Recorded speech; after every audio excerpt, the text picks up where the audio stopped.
11.30, ada 2 menit lagi. Sebelum kita mulai, saya akan memperkenalkan diri dulu kepada teman-teman semua. Perkenalkan, nama saya Delana Radika. Beberapa teman yang dari kelas saya sudah pada kenal, tapi di sini ada juga teman-teman baru yang belum kenal. Ada Mas Wendy, ada Mas Wicak, ada Mas Hendra, dan lainnya. Salam kenal teman-teman semua. Senang sekali bisa berjumpa dengan teman-teman, karena selama ini kita hanya satu grup WhatsApp ya, tapi belum pernah ketemu karena saya berbeda kelas ketika kelas novel. Oke, sekarang sudah pukul 13.30. Saya persilahkan kepada Bang Beni untuk mengambil alih kelas pada hari ini. Kepada Bang Beni Arnas, saya persilahkan. Assalamualaikum warahmatullahi wabarakatuh. Selamat siang. Saya senang sekali bertemu, ada kucing ya sebagai background, sama teman-teman semua di sini. Sebagian besarnya yaitu alumni kelas novel, sementara yang lain itu adalah peserta baru yang ternyata semua peserta baru kecuali Mas Wicak itu mereka bisanya di jadwal sore gitu. Jadi welcome Mas Wicak di kelas baru ini bersama para alumni yang lain, dan jadi kelas sebelah itu setelah sejumlah penyesuaian akhirnya isinya lebih dari 25, tapi insya Allah mereka tidak keberatan, dan di kelas ini sendiri, kelas ini sedikit sekali isinya, mungkin 10 atau kurang. Saya pikir mari kita melihatnya dengan perspektif yang menguntungkan untuk belajar ya, privat ya, kita bisa diskusinya lebih intens, kita juga bisa membahas tugas-tugas nanti punya waktu yang lebih panjang, atau bahkan membincangkan serba-serbi tentang cerpen itu sendiri. Nah, dalam kesempatan kali ini ada hal yang tidak kalah penting untuk saya sampaikan, bahwasanya kelas khusus kelas A ini sendiri materinya, mungkin nanti teman-teman sempat cerita sama kelas B, mungkin ada yang kenal atau segala macam, materinya relatif sama tapi urutannya akan berbeda, treatmentnya juga akan berbeda. Jadi saya harap itu tidak berpengaruh sedikit pun terhadap jalannya kelas ini.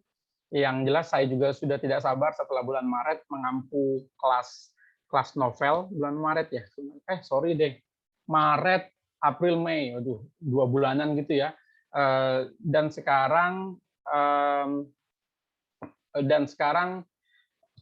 kembali bertemu setelah 6 bulan lebih kita berpisah, dan ada sejumlah juga alumni kelas novel yang mungkin masih akan terus saya tagih mana novelnya.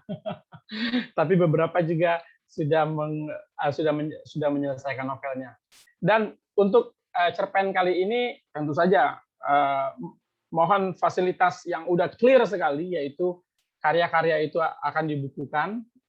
Saya masih berusaha ini mencari format terbaik yang gimana kalau karya-karya alumni ini sendiri juga nanti paling tidak karya-karya terbaiknya akan bisa didistribusikan secara mayor. Jadi sedang ada pembicaraan-pembicaraan di luar dari kelas ini. So semoga kelas ini bisa ngasih sesuatu yang terbaik, bisa bermanfaat, dan yang paling penting itu tadi, melalui kelas ini kita bisa menulis dengan orientasi produksi tanpa meninggalkan kualitas. Amin. Teman-teman, semua materi yang saya hadirkan ini terlebih dahulu saya tulis dulu sebagai esai gitu. Jadi sebenarnya ketika saya bicara di sini, saya sebenarnya hanya tinggal mengartikulasikan esai yang telah saya tulis, di mana esai itu juga akan bisa teman-teman unduh dari link yang diberikan setiap selesai kelas ya, bersama salindianya, bersama rekamannya malahan gitu. Nah, kali ini saya merasa perlu sekali untuk menyampaikan sebuah pengantar, yaitu tentang cerpen hari ini. Saya mau share screen dulu. Ya, oke, bisa dilihat ya, Del? Oke. Bisa, Bang. Ya, cerita sekali duduk dan ukuran-ukurannya. Ketika kita bicara, pertama kita akan mulai dulu. Cerita pendek atau cerpen itu kita sederhanakan sajalah dulu. Cerita pendek atau cerpen itu apa? Ya, cerita yang pendek. Begitu. Cerita pendek atau cerpen itu adalah cerita yang pendek. Dan apabila kita kaitkan lagi dengan pandangan umum, dan khususnya ini pertama kali dicetuskan oleh habit membaca cerita-cerita yang pendek di Inggris. Kalau lebih dalam Anda bisa baca bagaimana Budi Dharma menulis pengantar pada anugerah Pena Kencana 2008 ya, bahwasanya cerita pendek yaitu cerita sekali duduk. Cerita yang selesai dibaca sekali duduk. Nah, cerita yang selesai dibaca sekali duduk ini akan menjadi pegangan kita lanjut selanjutnya bagaimana kita memandang cerpen ini, memandang cerita pendek. Dan dalam Hasanah Sastra Indonesia, popularitas sastra koran 3 dekade terakhir, hegemoninya, bagaimana koran-koran memberi ruang kepada cerita pendek, dan ini makin juga ditabalkan itu dari bahasa Melayu, artinya menabuh gong, meresmikan gitu loh, oleh kumpulan cerpen yang terbit 3 dekade terakhir ini sendiri, semuanya, hampir semuanya, yaitu bunga rampai cerpen-cerpen yang dimuat di koran. Jadi ini sendiri ditengarai pada tahun 1993 ketika Kompas merilis kumpulan cerpen Kompas tahun 1992. Kompas yang makin belakangan, pada saat itu Nirwan Dewanto menulis ulasan cerpen sebagai pengantar, bahwasanya pada tahun itu mulai kelihatan bahwasanya Kompas itu mengalahkan hegemoni Matra dan Horizon. Nah, itu yang ditulis Kompas, bahwasanya cerpen-cerpen terbaik hari ini bukan lagi terdapat di Horizon dan Matra, dan kedua-duanya ini Horizon dan Matra ini majalah ya, tapi juga Kompas, dan Kompas adalah koran. Kompas melanjutkan hegemoni itu, tradisi itu, sampai hari ini katanya Kompas itu, cerpen-cerpen di Kompas yaitu menjadi barometer cerpen dalam kurung sastra tutup kurung Indonesia. Nah, saya perlu menyampaikan ini karena akhirnya di koran dan majalah atau bahkan tabloid seperti tabloid Nova ya dulu ya, sekarang sudah selesai, dia tidak lagi menerbitkan cerpen. Di koran, di majalah dan di tabloid yang jumlahnya sangat sedikit itu, cerpen-cerpen mendapatkan rumah yang nyaman. Sebelum kemudian, katakanlah sejak 5 tahun lalu, cerpenis baru sadar bahwasanya keadaannya tidak lagi sama. Tapi sebelum kita bahas itu, saya akan menyampaikan bahwasanya sebenarnya dalam perspektif Hasanah Sastra Indonesia, ketika kita membicarakan cerpen Indonesia, akhirnya tidak lain tidak bukan, kita akan ngomongin cerpen koran. Anda mau ngomong cerpen majalah, ya majalah yang kayak apa? Panjangnya seperti apa? Karakternya seperti apa? Jadi bahkan Faruk Hati terakhir ketika acara di Dewan Kesenian Jakarta menyampaikan bahwasanya bahkan cerpen-cerpen yang dimuat di koran itu sendiri, bahkan walaupun sudah jelas hegemoninya, tapi dia kurang populer apabila dia tidak dibukukan dalam bentuk buku kumpulan cerpen yang sudah dimuat di media. Artinya ketika kita ngomong masalah buku kumpulan cerpen pun, isi di dalamnya standarnya yaitu cerpen-cerpen koran. Nah, Saya mau menyampaikan sebenarnya dalam konteks cerpen dan koran, itu sebenarnya pasangan yang serasi loh. Ya, cerpen dan koran sebagai pasangan yang serasi. Katakanlah sebelum 5 tahun lalu adalah pemandangan yang biasa kita melihat orang-orang membaca koran di bus, kereta, halte, bangku taman, di ruang tunggu rumah sakit atau ruang tunggu bank gitu loh. Terus kafe, warung kopi serta tempat-tempat yang memungkinkan mereka melakukan aktivitas sekali duduk atau melakukan aktivitas lintas lalu. Itu adalah pemandangan umum. Orang-orang membaca koran, orang-orang membaca majalah dan lain-lainnya. Dan ketika cerpen hadir di koran, dia sebagai bacaan sekali duduk, ya memang cerpen harus menyesuaikan diri dengan ruang yang diberikan oleh koran. Berapa luas ruang yang diberikan oleh koran? Luasnya relatif, tapi kita akan menghitungnya menjadi lebih enak itu pada jumlah kata. Yaitu koran itu memberi ruang kepada cerpen dengan muatan 1.000 sampai 1.700 kata. 1.000 sampai 1.700 kata. 1.000 sampai 1.700 kata pun hari ini oleh para penulis, oleh para cerpenis itu masih sering dikritik.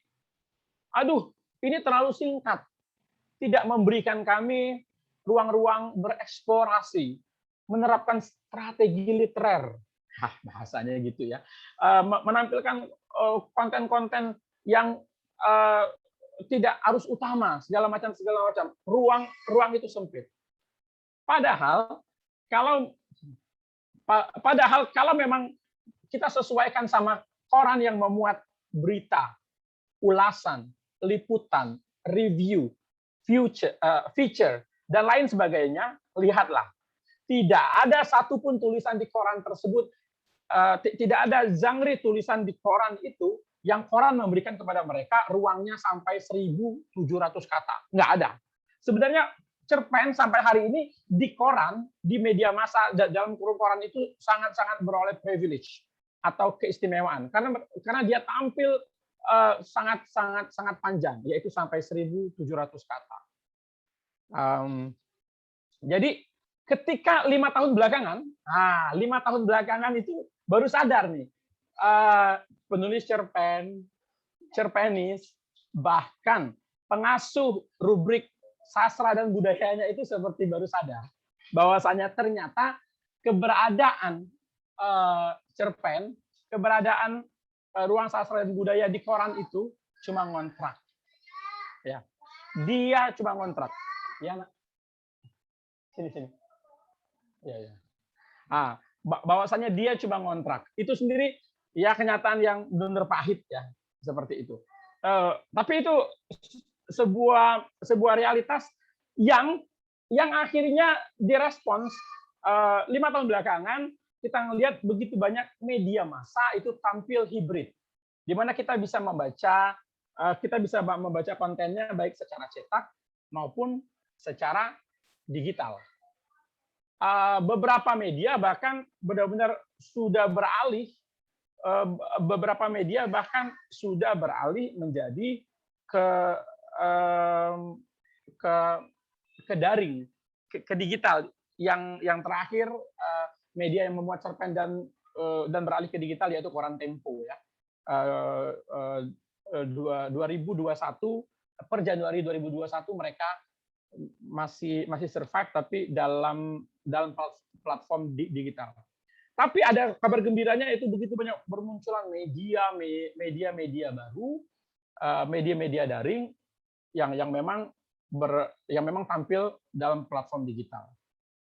Sebenarnya kondisi hari ini buat para penulis atau cerpenis yang sering mengeluh bahwasanya koran memberikan ruang yang sangat sempit dan sedikit tadi, ini adalah kabar gembira. Kabar gembira bahwasanya ternyata kita semua tahu ya, karakter media digital itu pageless. Halamannya tidak terbatas. Jadi koran itu Jadi cerpen itu diharapkan bisa tampil panjang karena ditampung oleh halaman juga yang sangat besar begitu, kapasitas kata di dalamnya. Tapi apa yang terjadi? Yang terjadi justru tidak banyak berubah. Cerpen koran dan cerpen media digital itu sendiri sama aja. Ini sendiri justru ditegas, ya sebagai contoh untuk menyebut beberapa nama, sekadar menyebut beberapa media, yaitu media Kompas ID dan Detik.com, 2 media daring. Ini beda sama Kompas cetak ya. Jadi Kompas ID dan Detik.com, 2 media yang menayangkan cerpen.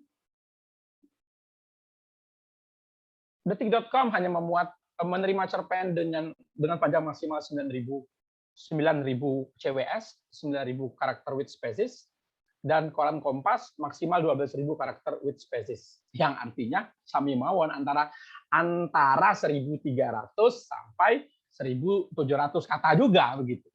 Nah, tapi menariknya di dalam diskusi Anugerah Cerpen Kompas 2020 pada pertengahan 2021 ini, Putu Fajar Archana dan Hilmi Faik menyatakan bahwasanya kami itu mengharapkan kiriman-kiriman cerpen yang masuk ke kami, ke media digital, itu cerpen-cerpen yang lebih berani, yang lebih liar, yang lebih eksploratif, mungkin dalam tanda petik revolusioner. Tapi tidak. Ternyata kami menerima cerpen-cerpen yang realis, yang karakternya ya 11-12 sama orang-orang yang ngirim ke cerpen ke Kompas cetak. Alhasil cerpen-cerpen yang tampil di Kompas digital, Kompas ID dan Kompas cetak itu tidak banyak berbeda. Tidak banyak berbeda. Artinya baik secara panjang cerpen, panjang pendek cerpen, serta konten cerpen, ternyata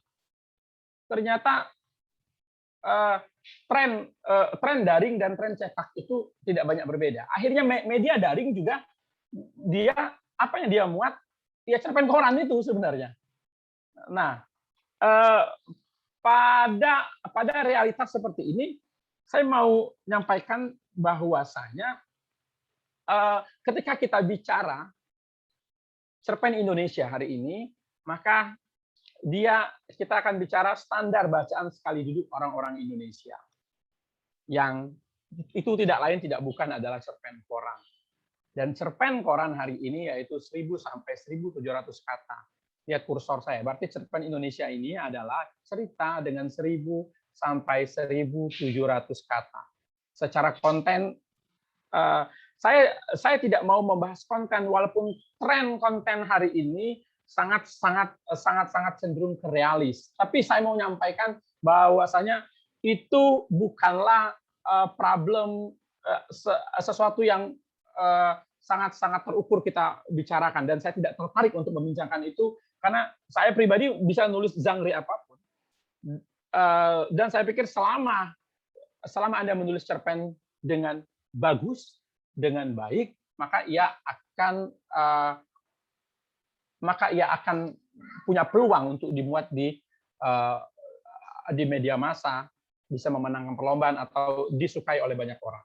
Nah, pada titik itu saya mau sampaikan di sini bahwasanya meskipun pendek dan dilabeli sekali duduk, cerpen itu tidak otomatis rampung dibaca sekali duduk. Nah, itu dia. Jadi walaupun kita sudah punya standar ini nih, cerpen itu harusnya bacaan sekali duduk, yang 1.000 sampai 1.700 kata itu dia tidak akan auto dibaca sekali duduk. Tentu saja ya, hal-hal ini sendiri tidak bisa dijawab asal tembak ketika ada orang yang mengajukan pertanyaan. Bagaimana kalau cerita 1.000 sampai 1.700 kata tersebut yang tidak selesai dibaca sekali duduk itu, apakah ia gagal tampil sebagai cerpen atau justru dia tampil sebagai cerpen yang gagal? Oke, tipis sekali pertanyaannya, tapi jawabannya tidak bisa asal tembak. Ya, mungkin bisa saja si pembaca memiliki kegiatan mendadak, bus yang ia tumpangi keburu tiba di tempat tujuan, atau ketika sedang membaca cerpen ada orang yang tergesa-gesa mengetuk pintunya. Ya, ya menurut saya hal itu apa ya? Ya menurut saya itu sesuatu yang tidak bisa kita masukkan ke dalam percakapan kita hari ini. Jadi menurut saya yang jadi acuan adalah ketika cerita 1.000 sampai 1.700 kata itu sendiri tidak diselesaikan, ya, tidak diselesaikan oleh pembacanya dengan alasan-alasan. Pertama, pembacanya merasa cerita ini kok 1.700 kata, tapi kok saya merasa panjangnya lebih dari 1.700 kata. Terus kenapa ceritanya berputar-putar begini? Kenapa ceritanya menggenang-genang begini? Dan lain-lainnya, dan lain-lainnya. Berangkat dari keluhan-keluhan seperti itu, saya akan sampai kepada sebuah pertanyaan seperti ini. Bagaimana menjadi penulis pembaca cerpen yang baik? Bagaimana menjadi penulis menjadi pembaca cerpen yang baik? Oke. Mungkin ada yang bertanya juga, Bang Ben, kenapa langsung ngasih pertanyaan dengan menggarap dua hal sekaligus, yaitu perihal menulis dan membaca? Pertama, saya mau menyampaikan bahwasanya pertanyaan ini tidak berpretensi untuk untuk menggiring kita atau menggiring Anda untuk menulis sesuai dengan kemauan pembaca. Artinya saya benar-benar bukan orang yang mengimani bahwasanya penulis itu harus tahu selera pasar, penulis harus menurut maunya pembacanya apa, atau dalam bahasa kasarnya penulis jadi budak pembaca. Tidak. Yang kedua, saya menulis atau menampilkan ini karena ingin menyampaikan kepada kita semua, yaitu kita harus punya keyakinan bahwasanya cerpen kita itu akan dibaca oleh pembaca yang baik, pembaca yang berkualitas. Artinya, bagaimana menjadi penulis pembaca cerpen yang baik? Pertanyaan ini tadi begitu muaranya, kawan-kawan. Jadi, ketika kita akan berhadapan selanjutnya, ini saya tidak bisa next ini ya. Oke, bisa. Nah, tadi saya meyakini sekali bahwasanya salah satu definisi dari menulis kreatif itu di dalam prosesnya yaitu menulis merdeka. Menulis merdeka artinya Anda bisa menulis apa saja selama dia sendiri sesuai dengan kaidah cerpen yang baik. Cerpen yang baik saya gariskan lagi, taruh lagi kita ke atas, yaitu cerpen bacaan sekali duduk yang dalam hari ini bentuk realnya yaitu sebagai cerpen koran. Seperti apa cerpen yang baik dan sekali duduk itu? Nah, kita ini sudah sampai di penghujung pengantar ini. Kita sampai di penghujung pengantar ini, yang ingin saya sampaikan bahwasanya cerpen yang baik dan sekali duduk itu yaitu cerpen yang ringkas. Cerpen yang mengalir, dan cerpen yang bernas. Berangkat dari ketiga parameter ini, ketiga ukuran inilah, makanya kelas ini pun dihelat, kelas ini pun diselenggarakan dan dibuka untuk teman. Setelah saya melakukan sebuah pembacaan, analisis terhadap bagaimana cerpen-cerpen hari ini. Nah, cerpen yang baik, kelas ini mendefinisikan cerpen yang baik itu, kelas ini mendefinisikan cerpen yang baik itu sebagai cerpen yang ringkas, mengalir, dan bernas. Cerpennya bisa ringkas tuh gimana? Cerpennya bisa ringkas kalau cerpen itu premisnya beres. Dan cerpennya bisa mengalir kalau cerpen itu mengandung text intriguers. Text intriguer akan kita pelajari lebih dalam pada pertemuan besok. Sedangkan yang ketiga, cerpen itu menjadi bernas apabila dia tampil mengandung metaforisme. Jadi story by akhirnya kelas cerpen saya ini bukan story by five. Kelas cerpen saya kali ini yaitu story by three. Kita akan membahas ketiga hal ini. Bagaimana cerpen bisa tampil ringkas dengan premis yang beres, bagaimana cerpen bisa tampil mengalir karena cerpen tersebut mengandung teks intriguer, dan bagaimana cerpen tersebut tampil dengan bernas karena cerpen tersebut mampu mengandung metaforisme. Nah, teman-teman, seperti biasa, kalau teman-teman sudah masuk di kelas A ini, saya asumsikan urusan premisnya beres. Oleh karena itu, saya tidak akan bicara terlalu panjang perihal premis di sini. Tetapi saya merasa perlu untuk merimain kembali, memastikan bahwa kita bisa lanjut ke berikutnya apabila teman-teman sudah bisa mengerjakan dari sebuah simulasi yang akan kita berikan berikut. Jadi saya minta tolong, kalau di kelas film kita akan menonton film, tapi di kelas ini, di kelas kita akan membaca cerita pendek. Jadi saya akan mengambil model cerita pendek yang akan menjadi model dalam story by three, yaitu cerita pendek yang berjudul Kuri.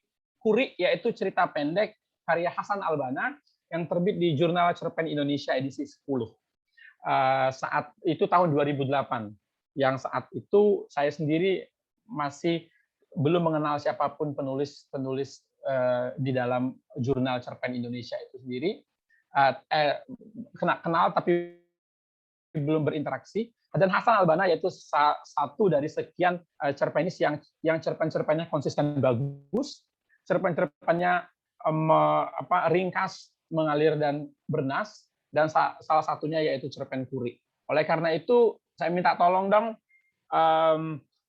Dika untuk di-share di grup cerpen Kuri. Apa yang saya minta teman-teman?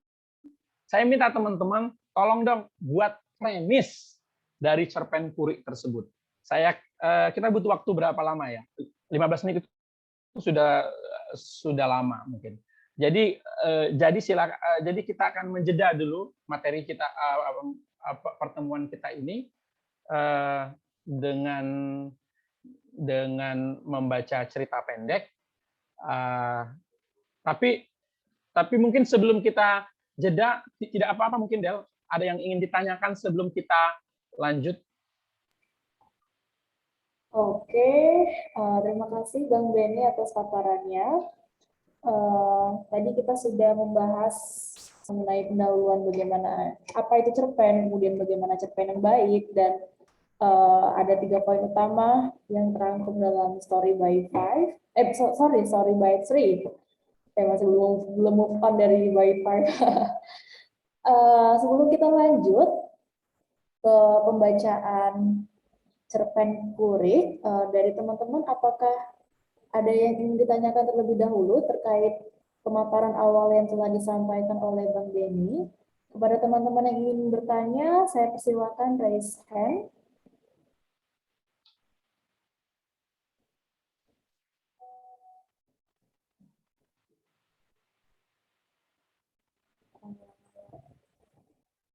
Belum ada ya?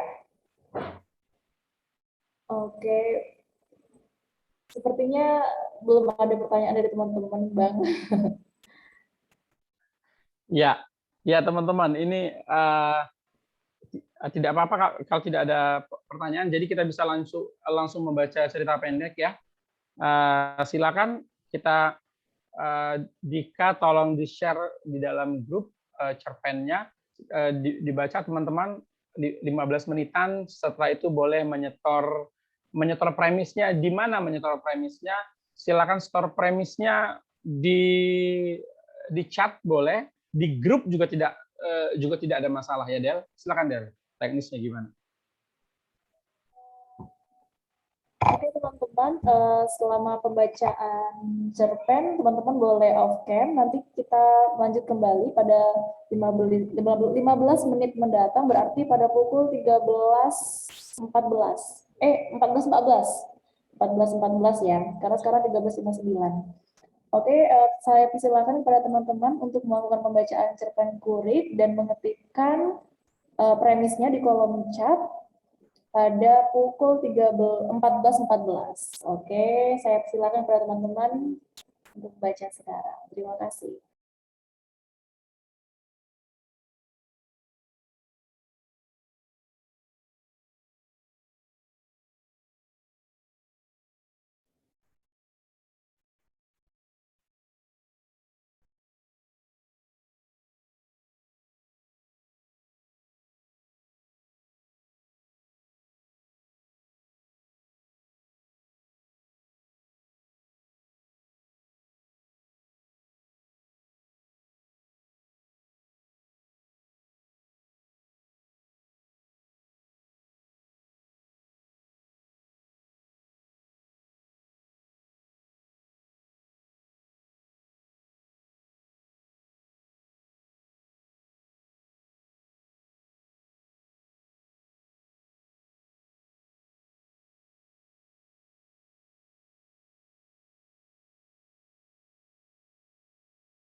akan perpanjangan waktu, karena mungkin teman-teman butuh waktu untuk menelaah lebih dalam lagi cerpen yang telah diberikan, maka kita akan kembali lagi, kemudian mengetikkan hasil premis yang kita temukan di kolom chat pada pukul 14.30, 15 menit mendatang ya. Sekian info dari saya, terima kasih, sampai jumpa lagi 14.30.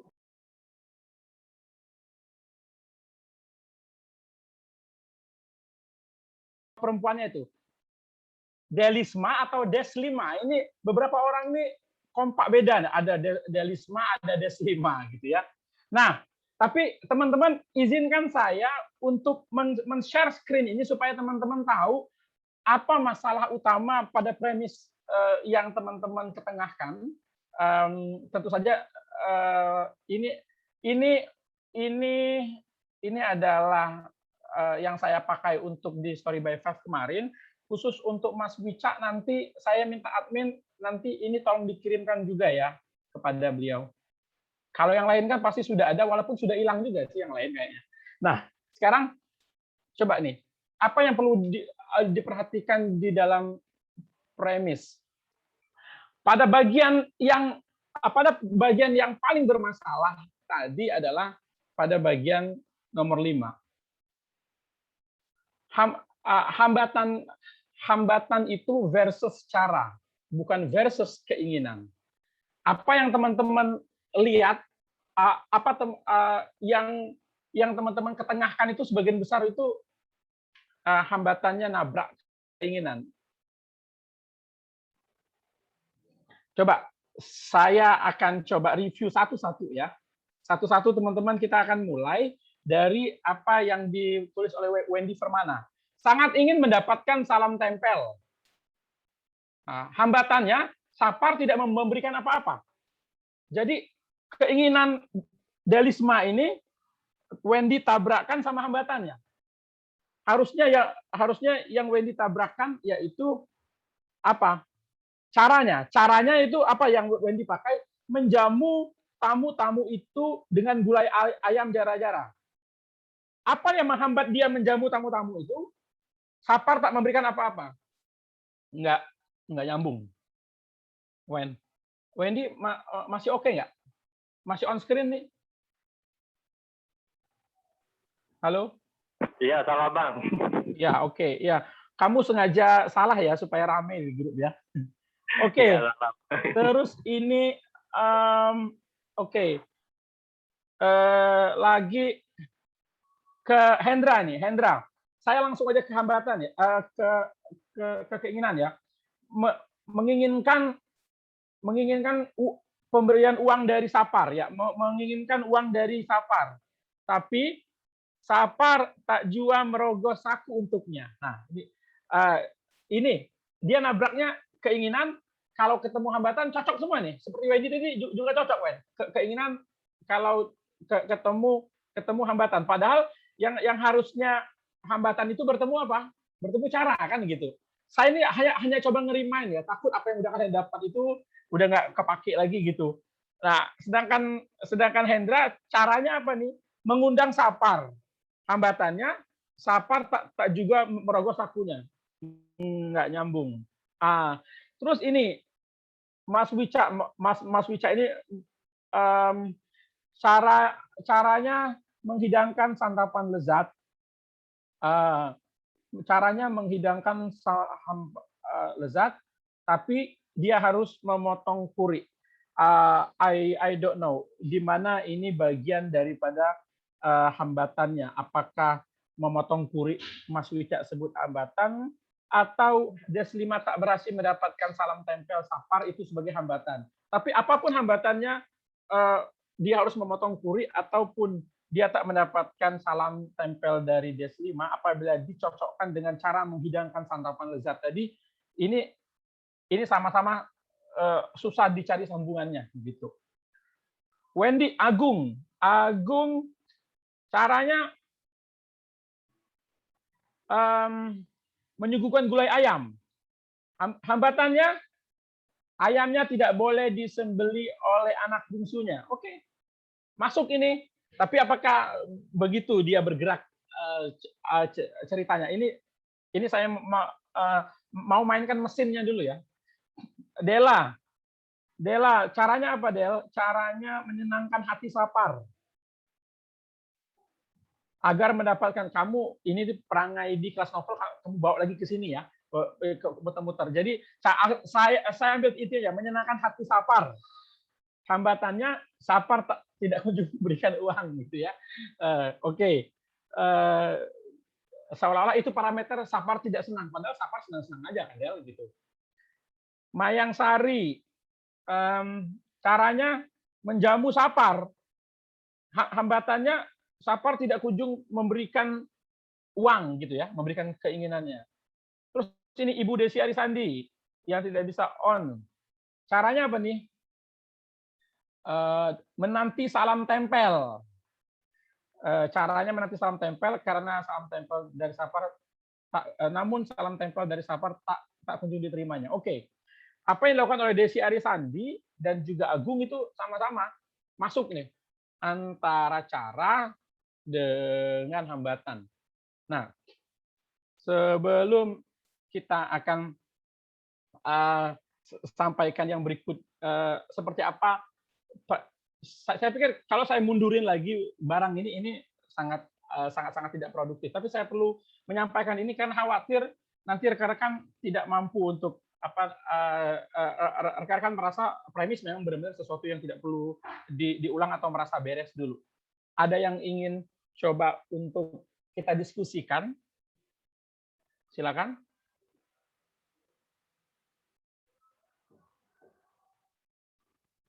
Kalau tidak ada, saya akan lanjut.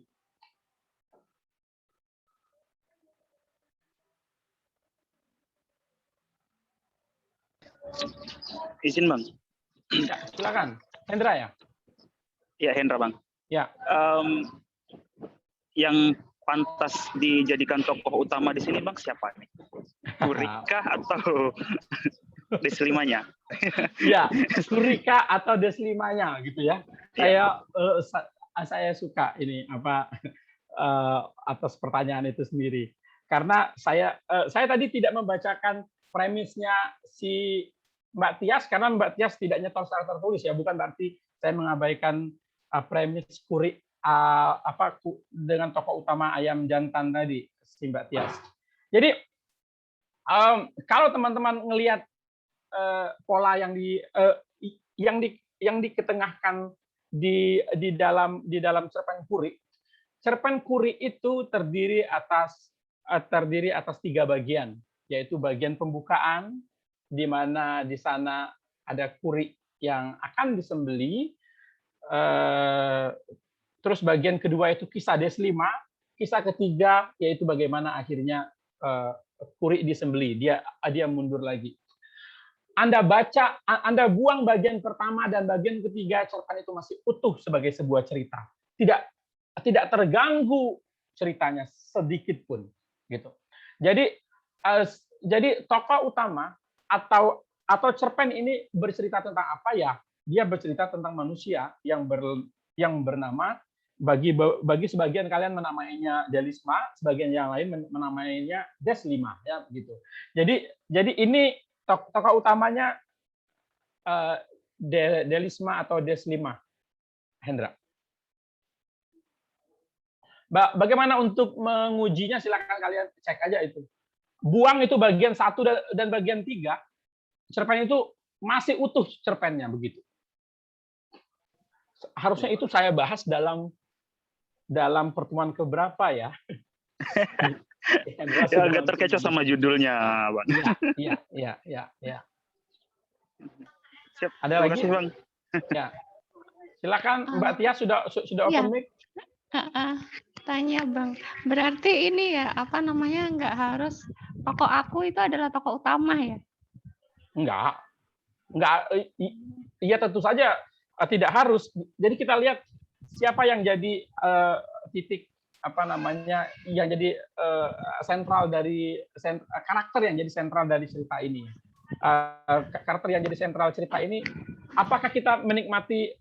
Anda bayangkan ketika Anda sudah sampai pada cerita des 5-nya, apakah di sana akan kita memikirkan kurik lagi enggak? Kita memikirkan bagaimana nasib des 5-nya. Kita baru dibawa lagi oleh Hasan Albana ke kurik ketika sampai di endingnya. Oke, oke, oke. Yang mohon maaf Bang, yang bagian pertama dan ketiga yang dibuang itu maksudnya? Oke, Yang oke, kita lihat. Bagian pertama kan ketika kurik akan disembelih kan, gitu. Terus langsung masuk ke bagian cerita des 5. Des 5. Oke. Habis selesai des 5 yang gagal dapat apa-apa dari Safar, kita balik lagi ke kurik kan? Nah, itu bagian 3-nya. Bagian 1 dan 3 tentang kurik itu kamu buang deh, Tias.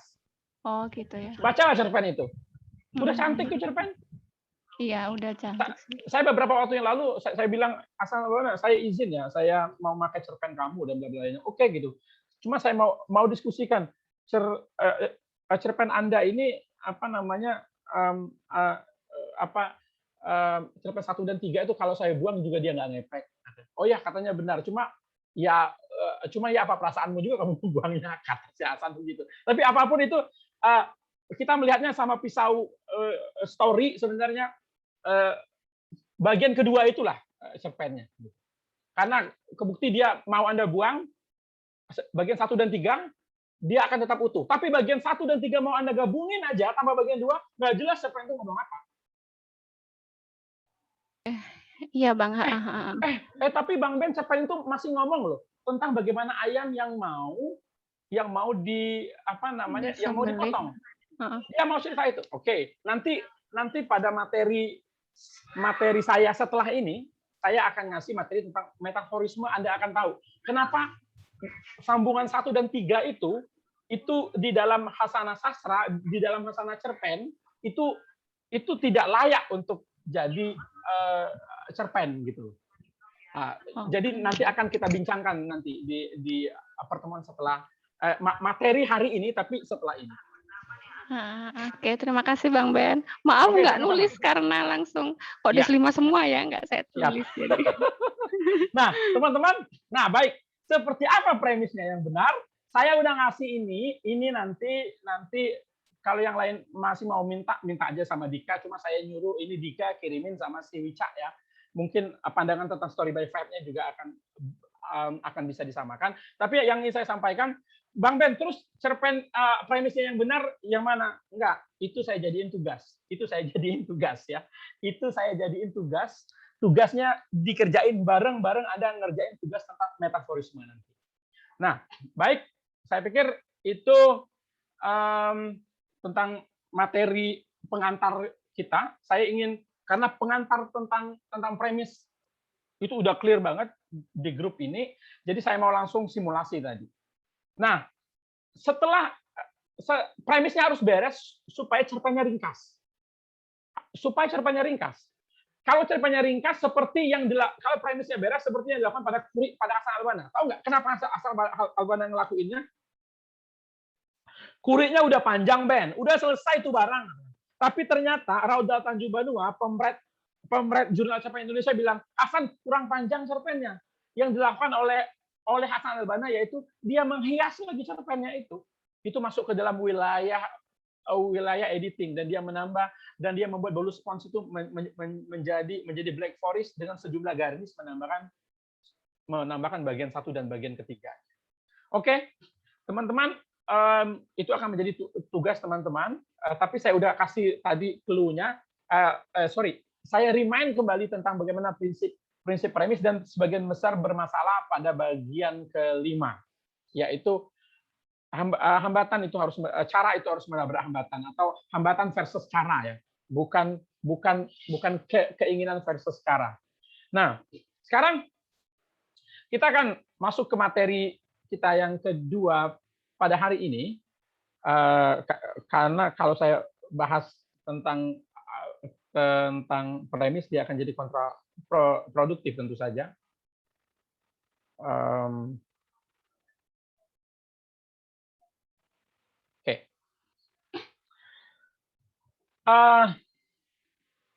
Karena ini akan bersikait sama materi premis tadi, maka setelah ringkas dia harus mengalir. Setelah mengalir dia harus bernas.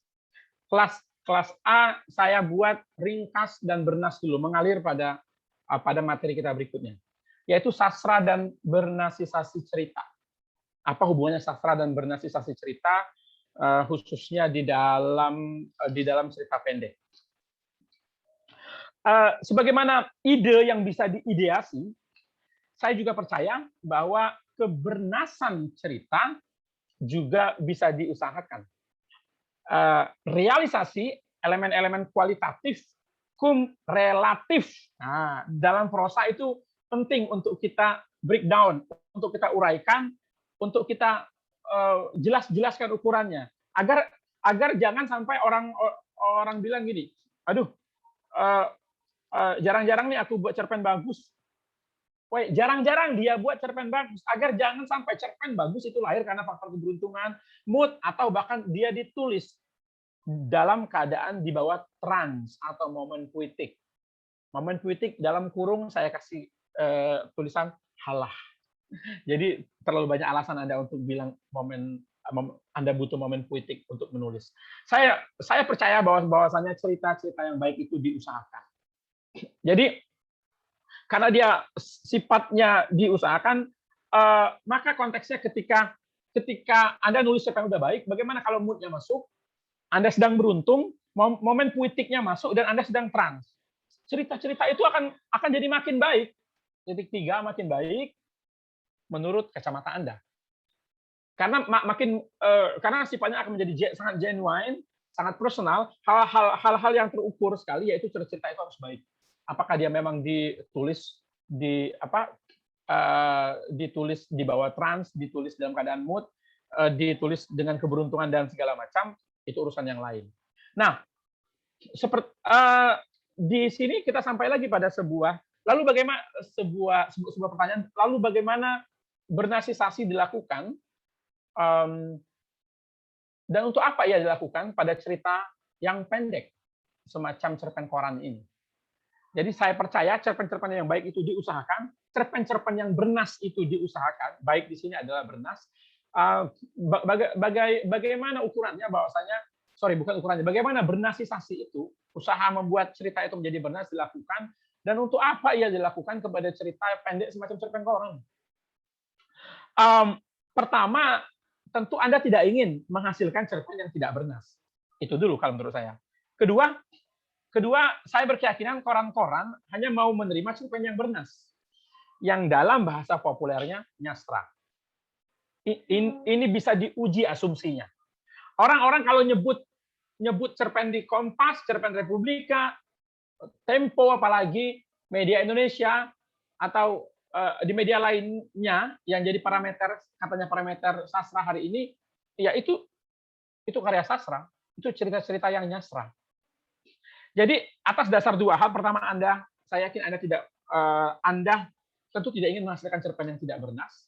Kedua, koran-koran hanya akan menerima cerita yang bernas, yang dalam bahasa populernya disebut nyastra. Saya ngomong ini, Bang Ben, kenapa ngomong koran lagi? Nggak bisa ngomong cerpen Indonesia hari ini, cerpen koran. Jadi harus saya ngasih ukuran itu dulu. Saya mau ngutip ini loh. Dalam salah satu pidatonya, Seno Gumilar Aji Dharma, waktu itu di peluncuran Writers ID, yaitu memuat karya-karya sastra Indonesia yang dibahasa Inggris kan, di ujung pidato dia bilang bahwasanya mengusulkan sih gimana kalau sastra ini kita kasih nama Paimo aja. Itu adalah bentuk kejengkelan Seno Gumilar Aji Dharma terhadap orang-orang yang mengotak-otakkan ada sastra dan ada yang tidak sastra. Sastra Paimo yang coba dicetuskan atau disarankan atau bahkan disampaikan oleh Seno itu sah-sah saja.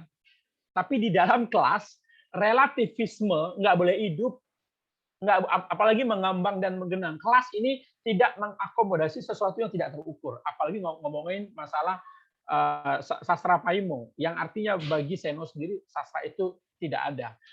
maka di dalam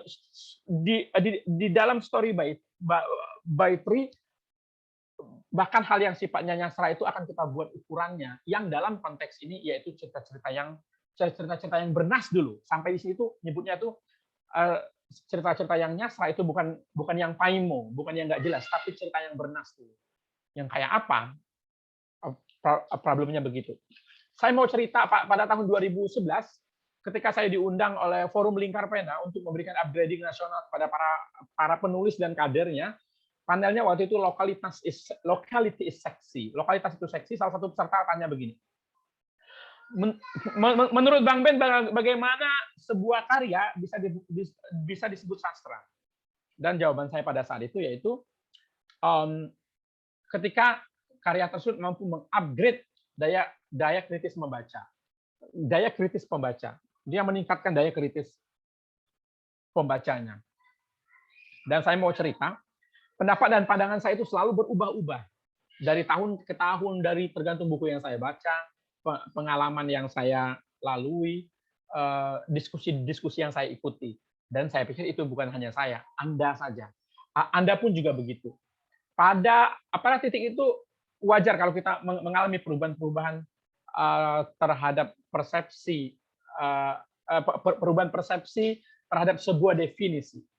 Tapi ini saya cetuskan 10 tahun yang lalu, dan hari ini saya mencoba tidak mengoreksinya, tapi justru melengkapinya. Sebuah karya dapat disebut sastra apabila ia merangsang pembacanya menjadi kritis terhadap kemanusiaan.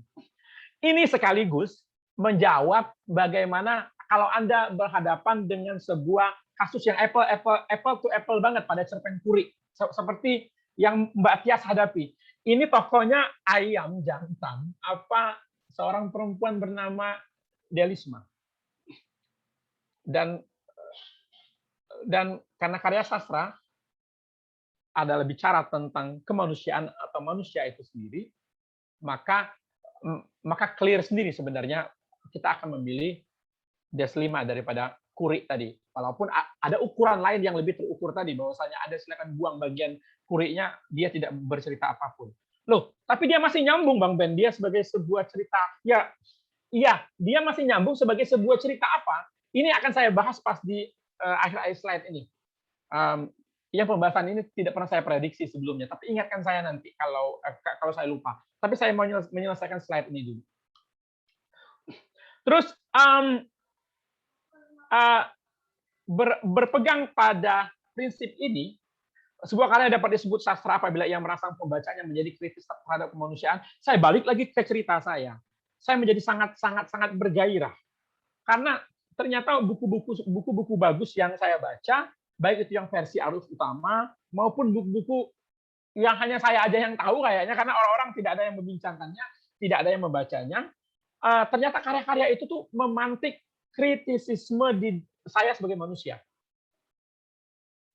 Ia memantik kritisisme saya sebagai manusia. Saya perlu sampaikan karya sastra tadi, karena ketika dia mengupgrade daya kritis pembacanya, dan saya terupgrade terhadap buku-buku bagus tadi. Nah, kritisisme seperti apa yang dimaksud ini? Saya akan langsung aja ke dalam contoh supaya nanti akan teman-teman juga bisa menyelaraskannya sama yang teman-teman dapatkan. Begini. Ya. Sebentar. Boleh. Nah, salah satu novel favorit saya, The Queen of Dreams, karya Citra Banjarjidi Pakaruni, menceritakan tentang hubungan ganjil antara seorang anak dan seorang ibunya. Ibunya yaitu sebagai ratu mimpi, yang ditakdirkan oleh semesta sebagai ratu mimpi, sementara anaknya bernama Rafki adalah seorang pelukis. Tapi yang saya dapatkan itu tidak itu sebenarnya. Tidak bagaimana hubungan ganjil antara ibu anak di sudut California, ibu anak keturunan India Amerika di California. Tapi justru membaca itu memantik sebuah kritisisme di dalam diri saya. Yang akhirnya kritisisme itu saya menjadi kritis dan saya tahu novel ini bukan tentang Rafki dan ibunya, tapi novel ini tentang eksistensi identitas. Tentang eksistensi identitas. Bagaimana orang Amerika, India, ketika mereka menerapkan prinsip-prinsip leluhur mereka di tanah yang bukan mereka, eksistensi identitas itu dipertanyakan. Itu sendiri kita proses bertanya itu adalah proses tanda panah ini. Proses namanya kritisisme yang kemudian mengkristal menjadi eksistensi identitas. Kedua, ketika membaca duologi Haruki Murakami yang lebih dari 1000 halaman, dalam novelnya tentang hubungan Tengo dan Aomame, Anda akan dapatkan di sana bahwasanya kita bukan sedang bicara tentang Tengo dan Aomame yang terjebak dalam sebuah dunia yang bernama 1K84, tapi kita akan mendapatkan bagaimana ketakmenentuan, kebingungan itu merupakan bagi seorang Haruki Murakami, dia merupakan bahan bakar teks integers yang luar biasa potensial. Teks integers ini akan kita bahas berikutnya, tapi yang ingin lebih saya sampaikan di sini adalah bagaimana Haruki Murakami membicarakan hubungan tentang Aomame dan Tengo, tapi dia justru menyampaikan bagaimana kebingungan dan ketakmenentuan itu sendiri sesuatu yang sangat dekat dengan kita, dia tidak bisa dihindari, sehingga tokoh-tokohnya memutuskan untuk mengakrabi mereka sehingga mengambil tindakan-tindakan yang tidak pernah logis dan bisa kita terima, tapi dunia 1K84 membuat dia berterima. Ini adalah metaforisme yang dihasilkannya. Dan ini nih, karya ini adalah salah satu buku favorit saya sampai hari ini. Ketika ngomong kumpulan cerpen, yes, sebutir peluru dalam buku, dan dia termasuk yang bukan arus utama. Nggak masuk ajang penghargaan, tidak terlalu banyak dibincangkan, apalagi didiskusikan. Tapi kalau Anda mau baca buku kumpulan cerpen, salah satu kumpulan cerpen yang sangat bagus, karya penulis Indonesia bagi saya itu Olly Rinson. Dia salah satunya. Dia punya banyak buku, tapi buku yang lainnya bagi saya tidak terlalu bekerja. Tapi bukunya Sebutir Peluru dalam Buku bagi saya masterpiece. Olly Rinson menggarap cerita tentang orang-orang yang mulanya tinggal aman sentosa di hutan yang bersisian dengan perkebunan kelapa sawit dan juga pipa-pipa minyak di Riau, pada akhirnya juga harus tergusur dan termarginalkan oleh orang-orang kaya, oleh perusahaan. Dan cerita-cerita Olly Rinson membuat saya benci sekali, karena pada akhirnya saya harus mengimani apa tesisnya Gladwell. Malcolm Gladwell di dalam triloginya dan nomor 2 Outlier itu clear sekali bilang kesejahteraan itu memang privilege katanya. Yang diberikan oleh nasab, lingkungan, bahkan diberikan oleh tanggal lahir. Gila. Saya baca Sebutir Peluru dalam buku, tapi metaforanya itu sampai ke Gladwell, gitu, sampai ke buku tesisnya Gladwell. Ini juga salah satu buku Hasan Albana yang barusan kita petik. Baca cerpennya, tapi cerpen Kurik tidak ada di dalam Sampan Zulaikha. Hasan Albana itu menampilkan begitu banyak cerita-cerita masyarakat Melayu di Deli Serdang dan juga Medan, dan dia menampilkannya dengan begitu gamblang gitu. Dan apa yang terjadi, yang saya cerpen-cerpen itu tidak bicara tentang bagaimana kita menaruh empati pada orang-orang yang terpinggirkan, walaupun itu juga sebagai metaforisme yang lain. Metaforisme utama yang saya dapatkan yaitu saya harus mengiyakan apa yang dikatakan oleh aktris dan presenter ternama dari Amerika Serikat, Linda Rodson. Lokalitas adalah jarum yang kuasa menusuk ke tulang diam-diam. Ke tulang dan diam-diam. Jadi Hasan Albana itu nulis semuanya cerpen-cerpen kampung lah, seperti itu latarnya. Tapi apa yang terjadi, dia akan memancar kemana-mana. Nilai-nilainya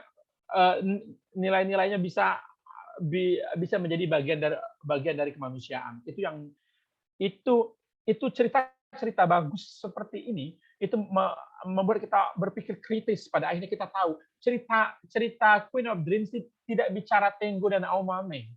Murakami nggak bicara, dia nggak bicara Rafki dan ibunya. Murakami nggak bicara Tengo dan Aomame. Sebutir peluru dalam buku tidak bicara tentang lingkungan terpinggirkan di hutan yang bersisian dengan pipa-pipa minyak. Sampan Zulaiha tidak bicara tentang Zulaiha yang dilarang ke laut gitu loh. Padahal Zulaiha punya naluri untuk seperti anak-anak lelaki yang bisa melaut seperti itu. Atau juga cerita kecil yang sedih dan menakjubkan dari Raudal Tanjung Banua. Anda tahu di dalam kumpulan cerpen ini orang nyebutnya kumpulan cerpen tapi Raudal Tanjung Banua tidak peduli. Dan ini salah satu kumpulan cerpen yang tidak memuat cerpen-cerpen yang dimuat di media massa. Raudal Tanjung Banua tumpek blek menulis pengalaman masa kecilnya yang sedih dan menakjubkan tadi ke dalam buku ini, sehingga batas fiksi dan non fiksi itu bukan hanya kabur, tapi non fiksi sudah mengintervensi dan mengekspansi wilayah fiksi. Dan serta itu membuat saya mengaminkan apa yang dikatakan oleh Martin Scorsese, sutradara, siapa yang nggak kenal Martin Scorsese di jagat Hollywood ya. The most personal is the most creative. Raudal nulis hal yang personal banget, dan dia menampilkannya dengan luar biasa kreatif di dalam sastra Indonesia. Dia terbentang dengan kreatif. Nggak ada orang yang nulis tanda kutip cerpen sebagaimana yang Raudal Tanjung Banua coba tunjukkan dan hadirkan. Nah, kawan-kawan, saya ingin mengklirkan lagi hal-hal ketika kita bicara masalah kritisisme tadi. Saya mau ulangi lagi, dan saya lihat ini adalah karya-karya baik, karya-karya baik, dan kritisisme adalah panah ini. Anda ketika membaca ini, Anda akan makin kritis. Yang paling baik sih tanpa disadari, tapi karena saya punya kebutuhan untuk membuat formula, ini harus saya clearkan dan harus saya nyatakan. Dan membaca dengan kesadaran kritis itu nggak asik. Tapi akan baik sekali kalau Anda merasa kritis tanpa kalau Anda kritis tanpa merasa kritis. Ketika Anda bisa clear bicara tentang gila ya, eksistensi orang-orang India Amerika di California itu, mereka hidup makmur, kaya dan segala macam, tapi mereka seperti ada sesuatu yang hilang. Anda bicara itu loh, padahal Anda sedang bicara kisah Rafki dan ibunya, seorang ratu mimpi. Yang ini tidak ada di sini dinyatakan secara telling sedikit pun. Nah, kritisisme di sini itu menghasilkan metaforisme. Jadi, yang ingin saya kemukakan yaitu cerita yang baik, cerpen yang baik. Oke, wait, ini sudah baterainya low. Kayla, tolong cas. Cas ya, cas. Untuk situ. Ini. Nah, saya review mundur sebentar. Ketika kita bicara masalah cerpen hari ini, kita akan bicara tentang cerpen koran. Cerpen koran adalah cerpen yang nyastra. Saya nggak bilang sastra ya, nyastra. Dalam konteks itu saya balikan lagi ke ukuran sastra menurut saya, yaitu menurut Story by Tree ini, yaitu karya yang mampu mengupgrade kritisisme pembacanya tentang kemanusiaan. Nah, artinya cerpen yang baik yaitu cerpen yang bernas. Cerpen yang bernas di sini yaitu cerpen yang membuat pembacanya menjadi kritis. Yang ketika membaca cerpen itu, dia akan menghasilkan metaforisme. Yang bagi penulis atau cerpenis, maka cerpen yang baik itu ketika cerpenmu jadi dan kamu baca ulang, kamu tahu cerpenmu bukan hanya bicara tentang tokoh ini nih, tapi cerpenmu adalah metafora untuk isu, permasalahan atau hal-hal yang berkaitan dengan kemanusiaan. Sekarang problemnya simple. Loh, perasaan Bang Ben, aku udah nulis loh, cerpenku premisnya udah beres nih. udah ngalir nih, tapi perasaan dia kok merasa masih kalah dibanding ini, tapi kok merasa kurang maksimal, tapi kok tapi kok tidak juga dimuat di media massa. Saya sering berhadapan pada titik ini, tapi biasanya sebelum saya mengirim cerpen itu ke media massa. Tapi saya ukur dulu sampai nanti metaforismenya sampai pada titik yang paling tajam, yang paling runcing, yang paling bisa menusuk sampai ke tulang seperti apa yang dibilang oleh Linda Robson tadi. Saya menulisnya begini. Wait, oke. Nah, tinggal cerpen mana yang ketika Anda ini nih, saya umpamakan Anda membaca redaktur cerpen koran, terus membaca begitu banyak cerpen, dan saya bicara ini kepada 2 redaktur cerpen koran, dan ketika mereka berhadapan begitu banyak cerpen-cerpen, apa akhirnya sampai pada titik tertentu? Tinggal cerpen mana yang menampilkan kemanusiaan sebagai jarum super tajam sehingga membangkitkan kritisisme. Itu lagi yang ingin dia, tinggal lagi cerpen mana yang berhasil memancarkan interpretasi yang kaya, relevan, dan sensitif dengan zaman. Kita nggak bisa ngomong cerpen koran terlepas dari relevansi zaman hari ini, begitu. Nah, jadi artinya ketika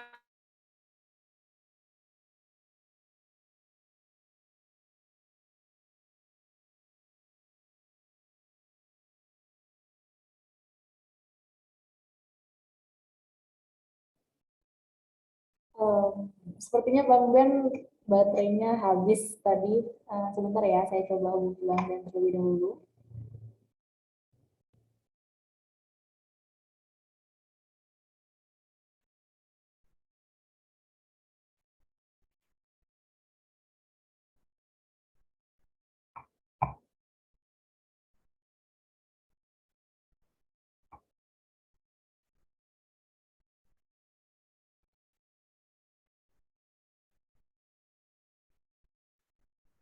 Oke teman-teman, kita tunggu 2 menit ya. Ini Bang Ben habis baterai, ternyata tadi nggak kecolok ke stop kontak. Dalam 1 menit Bang Ben akan bergabung lagi bersama kita. Mungkin teman-teman yang mau minum dulu atau mau ke toilet dulu, saya persilahkan ya.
Bang Benny sudah bersama kita lagi.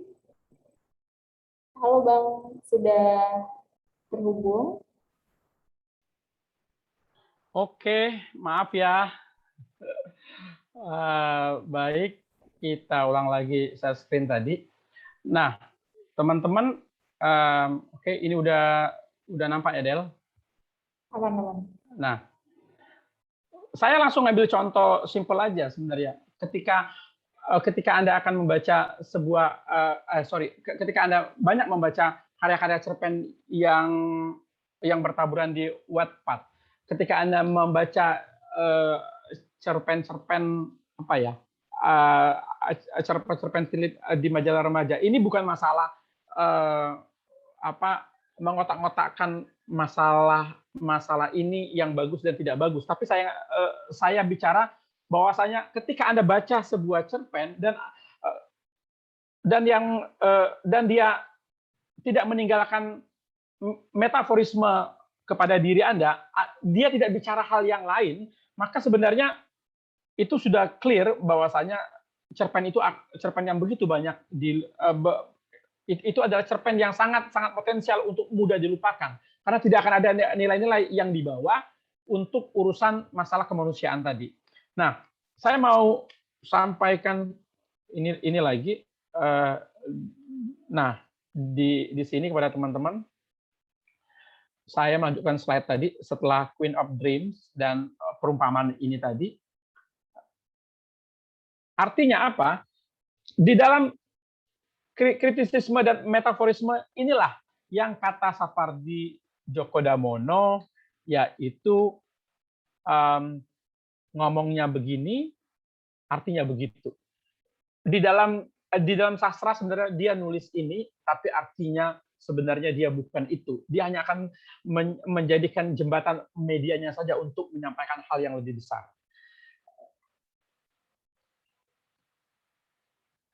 Seperti yang saya sampaikan, karya pop itu tanpa kritisisme.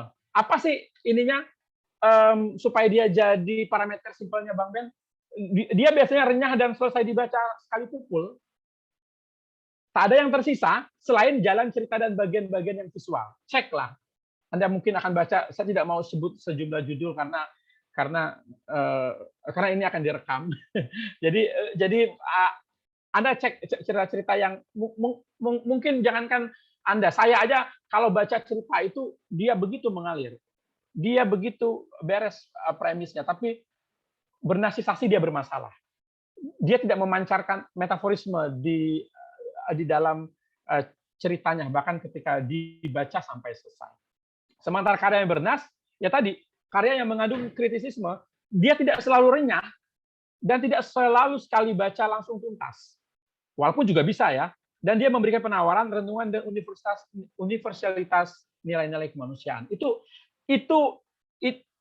orang nganggap ini hanya usaha untuk mengotak-otakan. Enggak. Anda Anda akan ambil aja sampel-sampel, bahkan novel yang sangat populer beberapa waktu yang lalu itu dijadikan film dan segala macam. Dia tidak menawarkan kritisisme. Dia tidak menawarkan kritisisme dan orang-orang terus terbuai dan teringat ada bagian-bagian visualnya, enggak yang lain, bukan nilai-nilainya. Nah, ini yang akhirnya judul buku Sapardi Djoko Damono yang orang sering memelesetkannya, orang menggunakannya bahwasanya oke, sastra begini, gitu. Nah, contoh lagi yaitu pada cerpen pelajaran mengarangnya Seno Gumilar Dharma. Dia bukan sekadar tentang seorang anak yang tersudut di hadapan kertas pelajaran mengarang, selain membuka aibnya. Dia tidak punya pilihan lain selain harus membuka aib ibunya. Enggak. Bukan hanya itu, tapi lebih dari itu, ia adalah potret pendidikan, lingkungan, dan ekonomi yang karut-marut di akar rumput, sehingga memakan banyak korban, terutama kaum miskin, tak terkecuali anak-anak mereka. Karya-karya yang metaforisme dia akan membicarakan hal-hal besar, menampilkan hal-hal besar dari sekadar itu. Anda bisa baca esai saya di catatan Rabuan 2 minggu lalu tentang sense of urgency. Di sana disebutkan karya-karya yang menampilkan metaforisme, satu syaratnya, dia harus menampilkan kedalaman. kedalaman itu, balik lagi, kedalaman itu biasanya akan mewujud dalam tafsiran yang namanya metafora, metaforisme. Kalau tidak ada itu, maka cerita itu akan cepat sekali dibaca tanpa pembaca harus berhenti sebentar untuk menilik ulang bahwasanya ada yang harus dia pikirkan. Dan itu bukan hanya memikirkan apa arti kata ini, bukan, tapi memikirkan bagaimana bagian-bagian cerita itu memberikan sesuatu yang lain ternyata. Bukan hanya itu. Dan akhirnya cerpen koran hari ini yaitu tentang realisme, karena realisme lah yang akan membincangkan tentang kemanusiaan. Tinggal cerpen mana tadi yang menampilkan kemanusiaan sebagai jarum super tajam sehingga membangkitkan kritisisme yang ujungnya akan menghadirkan metaforisme, dan tinggal cerpen mana yang berhasil memancarkan interpretasi yang kaya, relevan, dan sensitif dengan zamannya. Kalau Anda sudah ini ukurannya, udah bagus segala macam, mundur lagi. Jangan-jangan cerpen Anda tidak memenuhi kriteria mengalir tadi. Udah beres no. Walaupun mengalir kita belum bicara sekarang, ya. Mengalir kita bicara besok ya. Anda mundur lagi, premis Anda ada yang tidak beres, ada yang bermasalah mungkin. Gitu. Nah, teman-teman, itu yang ingin saya sampaikan. Tidak mudah. Ini adalah materi yang saya ketengahkan di kelas B ini menjadi materi terakhir ya. Di kelas B ini menjadi materi terakhir. Di kelas A ini saya jadikan materi pertama. Asumsi saya premisnya beres tadi. Gitu. Kita punya waktu 1 menit. Enggak lah, ini punya waktu sekian. Ini mungkin kita tambah beberapa menit lagi. Silakan saya kembalikan ke Dela. Oke, terima kasih kepada Bang Benny atas paparannya. Ini memasuki sesi tanya jawab. Sudah ada yang ingin bertanya dari Tadi ada yang resen. Mas Wicak Hidayat, saya silakan kepada Mas Wicak untuk mengajukan pertanyaannya. Halo, Bang Ben. Soal metaforisme ini, apakah dia jadi bagian dari perencanaan ya? Maksudnya sebelum kita nulis, kita menentukan dulu metaforismenya apa atau gimana? Ya, oke. Jadi kita punya 3 tahap, yaitu memastikan cerita yang kita ringkas, yaitu premis. Ini masuk dalam urusan persiapan cerita. Sedangkan kemengaliran besok aja kita ngomong ya. Sedangkan yang ketiga itu metaforisme ini, urusan metaforisme ini tahapannya yaitu selesai rewriting. Setelah draft 1 Anda baru keruan dia jadinya apa. Jadi Anda tidak bisa, Anda kalau yang berurusan pada proses menulis itu karena dia udah dipersiapkan yaitu premis. Sementara yang berurusan pada metaforisme kan gini tahapannya. Persiapan cerita, menulis ulang, dan serta penyuntingan. Ini metaforisme ini masuk ke dalam tahap penyuntingan. Dia tidak masuk ke dalam tahap bahkan menulis ulang pun dia nggak boleh. Karena kan menulis ulang itu tengah-tengah menulis ulang itu apa? Reading. Nah, reading itu jangan lu masukkan metaforisme, nggak kelar cerpen lu, ribet dia urusannya. Nah, ketika dia akan sampai penyuntingannya kan grupnya banyak tuh. Dia memastikan cerpen berada pada bentuk terbaiknya serta menyerahkannya kepada apresiator, kan begitu. Nah, baru kemudian dia akan diperbolehkan apakah lulus atau tidak lulus sebagai karya, atau dia masih draft, kan begitu. Begitu, Mas Wicak. Thank you. Oke, apakah ada pertanyaan lagi dari teman-teman yang lainnya? Saya persilakan.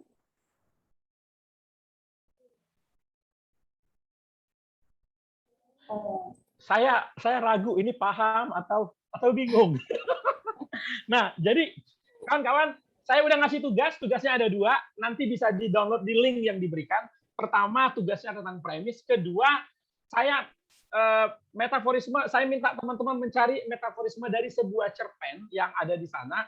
Saya kasih itu kolomnya sampai 6. Kalau memang Anda ingin nampilin metaforismenya ada 2, 3, 4 juga nggak ada masalah. Sampai 9 metaforisme juga tidak ada masalah. Saya kasih kolomnya 6. Kalau kurang tambah, kalau enggak juga jangan. Kalau enggak jangan lah begitu ya. Kalau enggak juga tidak apa-apa. Tapi kalau Anda mengisinya cuma satu, sangat tidak disarankan ya. Istilah metaforismenya menjadi lebih dari satu. Saya balikin lagi di sini. Orang ngomong, oh karya sastra yang bagus itu adalah karya yang multi interpretasi. Enggak. Karya sastra itu bukan multi interpretasi, tapi multi metamorforisme, multi metafora. Jadi bukan multi interpretasi, teman-teman, tapi multi metafora. Jadi dia mampu hadir dan itu Anda silakan untuk menjadi penugasannya. Baru nanti besok kita akan bicara tentang kemengaliran atau text integer yang itu ukuran-ukurannya juga sudah disiapkan sedemikian rupa. Oke.